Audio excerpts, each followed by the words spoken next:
అందరికీ నమస్కారం. Welcome to our channel.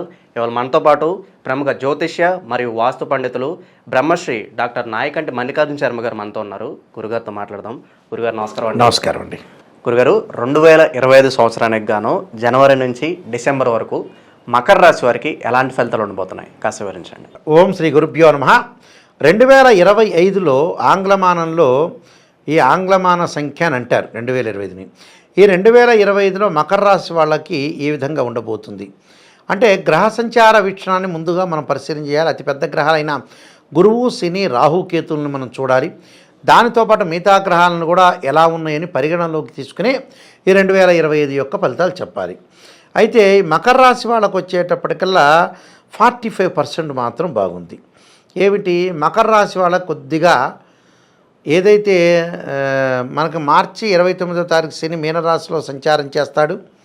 అలానే రాహుకేతులు మే 20వ తారీఖున రాహు కుంభరాశిలోను, కేతు సింహరాశిలోను, గురువు వచ్చేటప్పటికల్లా ఏప్రిల్ 14వ తారీఖున నుండి వృషభ రాశి నుంచి మిథున రాశిలోకి వెళ్ళిపోతాడు. అంటే ఈ రాశి వాళ్ళకి ఎలా ఉంటుంది మకర రాశి వాళ్ళకనంటే ఎల్నాటి శని యొక్క ప్రభావం తగ్గుతుంది. ఫస్ట్ అది ఒకటి హ్యాపీ న్యూస్. శని బాగుంటాడు. అంటే తృతీయ స్థానంలో మార్చి 29వ తారీఖు 2025 నుంచి శని ఎల్నాటి శని యొక్క పీడలు పోయి ఆరోగ్యపరంగా కొంత కుదుట పడతారు. మానసికంగా ఆందోళన తగ్గుతుంటుంది. ఇక్కడ ఏదైతే గురువు యొక్క ప్రభావం ఉంటుందో 6వ స్థానంలో గురువు ఉంటాడు. డబ్బులు ఆర్థిక పరంగా ఖర్చులు పెరుగుతాయి. అంటే ఆర్థిక సంక్షోభం, అంటే ఎకనామిక్ గ్రోత్ ఉండదు. ఫైనాన్షియల్ పరంగా ప్రాబ్లమ్స్ వచ్చే అవకాశం ఎక్కువగా ఉంటుంది. అంటే ఎకనామిక్ క్రైసిస్, అంటే ఆర్థిక పరంగా ఉండే విషయాల్లో కొద్దిగా పొదుపు చేసుకోవాలి. విచ్చలవిడిగా ఖర్చు పెట్టడం కాదు, బట్ ఏది చేయాలో ఆ పని చేయాలి, ఏది మాట్లాడాలో అది మాట్లాడాలి, ఏం చేసుకోవాలో ఆ జాగ్రత్తగా ఆలోచన చేసి ప్రతిదాన్ని కూడా కొంత భూతత్వం ఎంఆర్ఐ స్కాన్, సిటీ స్కాన్ చేసి చూడాలి. వీళ్ళకేమిటి బాగుండేది ఏంది, కొంత శని కొంచెం ముందుకు వెళ్ళటం వల్ల వీళ్ళకి బాగుంటుంది. అంటే మకర రాశి వాళ్ళకి తృతీయ స్థానంలో శని యొక్క సంచారం వల్ల ఆర్థిక పరంగా అనుకూలంగా ఉంటుంది. కానీ మిగతా గ్రహాల యొక్క ప్రభావం వల్ల కొంత డబ్బులు ఖర్చు అయ్యే సూచనలు ఉంటాయి. ఇది క్లారిటీ పాయింట్ ఇక్కడ. ఎందుకని అనంటే మకర రాశి వాళ్ళకి 6వ స్థానంలో గురువు ఏప్రిల్ 14వ తారీఖున వస్తాడు. 6వ స్థానం షష్టమంలో గురువు యొక్క సంచారం వల్ల డబ్బులు ఖర్చు అవుతున్నాయి గోచారం చెబుతుంది ఇక్కడ.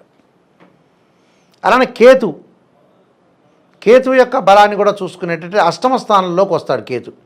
8వ స్థానంలో కేతు రావడం వల్ల ఆరోగ్యపరంగా ఇబ్బందులు లేకుండా కాపాడుకోవాలి. గృహ నిర్మాణం చేపట్టబడే అవకాశాలు ఎక్కువగా ఉంటాయి.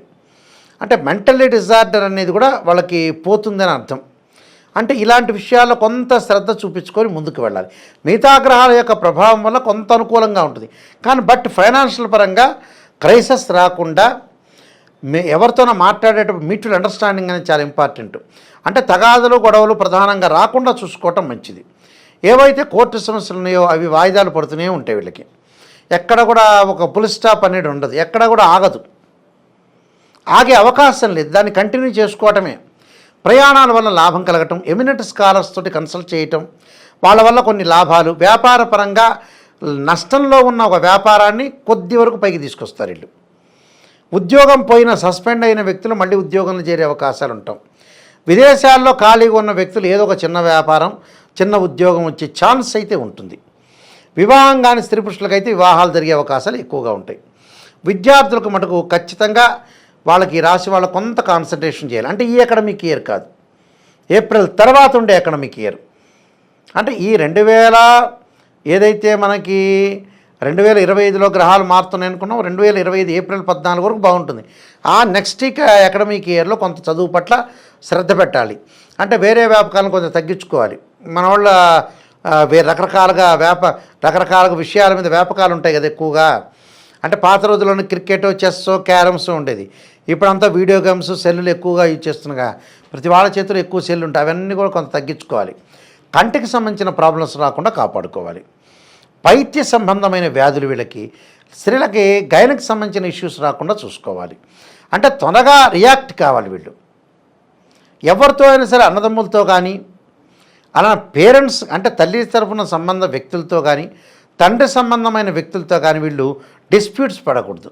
అంటే మ్యూచువల్ అండర్స్టాండింగ్లో ఉండాలి, ఒక ర్యాపో అనేది ఒకటి ఉండాలి. అలాంటి విషయాల్లో కొద్దిగా వీళ్ళు శ్రద్ధ పెట్టాలి. అంటే కొన్ని ప్రత్యేకమైన విషయాల్లో కూడా మనం కూడా ఆలోచన చేసి ముందుకు వెళ్ళాలి. నూతన వ్యాపారాలు చేయకూడదు, నిరుద్యోగులకు ఉద్యోగ అవకాశాలు వస్తాయి, సంతానపరంగా ఇబ్బందులు ఉండవు, వివాహ సంబంధాలు తొందరగా కుదరవు, కొంత డిలే అవుతుంది. ఎప్పటికీ ఏప్రిల్ 14 లోపలనే చేసుకోవాలి. ఏప్రిల్ 14 లోపల పెళ్లి చేసుకోవటంగా చాలామంది మళ్ళీ డౌట్ అడుగుతారు. సంబంధం కుదిరించుకొని ఎప్పుడైనా చేసుకోవచ్చు పెళ్ళి, అది కానీ సంబంధం కుదరాలిగా. ఆ కుదిరేదాన్ని కొంత ఆలోచన చేయాలి. వాహనాలు కొనుగోలు చేయటం, విలువైన ఆభరణాలు, గృహ ఉపకరణాలు, ఫర్నిచర్ కొనుగోలు చేసే అవకాశాలు ఉంటాయి. దానివల్ల కూడా కొంత ఖర్చు అవుతూ ఉంటుంది. అయితే వీళ్ళకి వచ్చేటప్పటికల్లా ఏంటంటే గౌరవం బాగా పెరుగుతుంటుంది. అంటే సన్మానము, పేరు ప్రఖ్యాతలు ఇలాంటివన్నీ కూడా పెరిగి ఇల్లు నిర్మాణం చేపట్టాలని ఒక ఆలోచన పిక్చర్కి వచ్చేస్తారు. దాన్ని ఏదో కన్స్ట్రక్షన్ చేసే అవకాశాలు బాగా ఎక్కువగా ఉంటాయి. కాబట్టి ఇలాంటి విషయాల్లో కొద్దిగా వాళ్ళు శ్రద్ధ పెట్టి, కానీ ఒకటి గతం కంటే ఇప్పుడు మెరుగైన ఫలితాలు వస్తాయి. శని యొక్క దోషం పోయింది వాళ్ళకి. తృతీయ స్థానంలో శని ఉండటం వల్ల అన్నదమ్ముల మధ్యలో సఖ్యత పెరుగుతుంది, ఆలోచనలు పెరుగుతాయి, జ్ఞానం పెరుగుతుంది, బుద్ధి వికసిస్తుంది, ఆటోమేటిక్గా విఘ్నం లేకుండా ఉంటుంది కాలానికి. అంటే వాళ్ళు చేసే ప్రతి పని కూడా హ్యాపీగా చేసుకొని ముందుకు వెళ్ళే అవకాశం అనేది ఒకటి ఉంటుంది. కొన్ని ఉంటాయి, దాన్ని మనం లిమిట్ వదిలేసి మనం ముందుకు వెళ్ళామనుకోండి, డెఫినెట్లీ మనం ఆ గోల్, ఆ అంబిషను మనం రీచ్ అయ్యే అవకాశం ప్రధానంగా ఉంటుంది. అంటే ఇన్ని విషయాలను మనం క్రోడీకరించుకొని చూసుకోవాల్సిన నెససరీ అనేది ఒకటి ఉంటుంది. అంటే ఇలాంటి విషయాల్లో కొన్ని పరిహారాలు చేసుకోవటం కానీ, బట్ మిగతా గ్రహాల యొక్క స్థితిగతులను కూడా చూసుకునేటట్టయితే కొన్ని విషయాలు బాగుంటాయి. స్త్రీలకు వచ్చే గైనకు సంబంధించిన ప్రాబ్లమ్స్, ఆలోచన సరళి, మాట్లాడే విధానం కానీ మితభాషగా ఉండాలి, మధ్యవర్తిత్వం అనేది పనికిరాదు, అనవసరమైన విషయాలు, సరైన సమయంలో సరైన నిర్ణయాలు తీసుకోలేకపోవటం, ఎవడో చెప్పాడని వాళ్ళ మాట వింటాం, ఎవడో చెప్పాడనే మాట కూడా వినాలి, అందరివి నిర్ణయం తీసుకోవాలి, మనం ఆలోచన చేయాలి, మన జడ్జిమెంట్ మంది, ఆ జడ్జిమెంట్ లోపాలేందని జ్ఞానం సంపాదించుకోవాలి. అంటే మనం వాళ్ళు చెప్పింది ఏంది, వాళ్ళు ఎందుకు చెప్తున్నారు నా గురించి, నిజంగానే రైటా కాదా, అలాంటి వాటిని కంప్లీట్గా అనాలిసిస్ చేసుకోవాలి. బట్ మనం కరెక్ట్గా అనాలిసిస్ చేసుకున్నాం అనుకోండి, ఇంకేం ఉండదు ప్రాబ్లం. ప్రధానంగా ఖచ్చితంగా నిర్ణయం తీసుకునేటప్పుడు జాగ్రత్తగా ఆలోచన చేసి మనం ముందుకు వెళ్ళామనుకోండి, చాలా మంచి జరిగే అవకాశం, మనం పరిహారాలు చేసుకుని ముందుకెళ్ళటం మంచిది. గురుగారు, మకర రాశి వారు మంచి శుభ ఫలితాల కోసం వీళ్ళు ఎటువంటి పరిహారాలు చేసుకుంటే బాగుంటుందంటారు? ఆరోగ్యపరంగా శరీరే జర్జరీభూతే వ్యాధిగ్రస్తే కలేబ్రే ఔషధం జాహ్నవీతోయం వైద్యో నారాయణ అనే మంత్రాన్ని, అలానే అంగారకుడు యొక్క ఆరాధన, అంగారక యుద్ధే శక్తి హస్తాయిది మే తన్నో భౌమ ప్రచోదయాత్ అనే మంత్రాన్ని, సంకష్టార చతుర్థి వ్రతాన్ని చేయటం ఒకటి, దానితో పాటు ప్రతి నెలలో వస్తుంది కదా, ఏదో ఒక నెల చేస్తే సరిపోతుంది.